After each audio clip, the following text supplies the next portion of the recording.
Hey everybody, Josh Sigurdson, World Alternative Media here, and it appears that the United States might get involved militaristically with North Korea. Secretary of State Rex Tillerson claimed last month during a trip to South Korea that the military option with North Korea is indeed on the table. While there have been US fighter jets surrounding the area around North Korea for several months now, there are now a fleet of US warships heading towards the Korean Peninsula for a possible showdown in a show of force.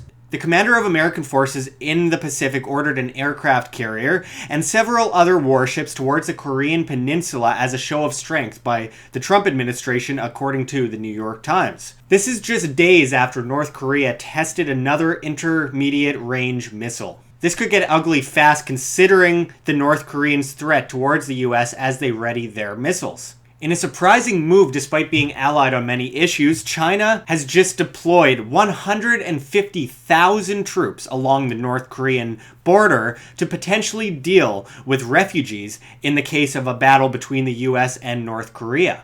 The Chinese have serious concerns that Trump may strike North Korea after his gullible move with Syria and with that, Russia last week. In a disturbing twist, Kim Jong-un broadcast a possible coded message of an imminent attack on the state-run airwaves. Many believe the message was to North Korean sleeper cells. The broadcast happened at 12 a.m., addressed to members of the Remote Education University, saying things like number 69 on page 602, number 79 on page 133, number 18 on page 216.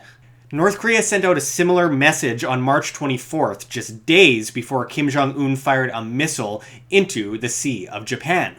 Now, North Korea is obviously a terrible totalitarian socialist country, a country that's inspired other totalitarian socialist countries such as Cuba, though of course Cuba hasn't grown to the level of North Korea.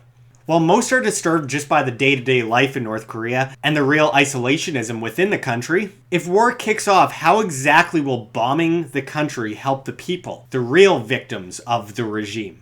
Shouldn't the target be deprogramming those within North Korea who think their leader is God, showing them the beauty of freedom? Instead, this might just end in all-out death and destruction. Of course, the North Korean government has to be stopped, among many others. But will bombing and massive potential nuclear clashes help? Or just lead to decades of further nation building? Yes, North Korea has been threatening the world and needs to be stopped by individuals. But perhaps all-out militarism will only cause possible nuclear war. As the military-industrial complex continues to grow, we live in dangerous times and will continue to cover these issues as they continue, obviously, to unfold. We should not be the policemen of the world. Individuals, however, should learn to be individuals instead of collectives. And individuals should learn to value true freedom versus state coercion.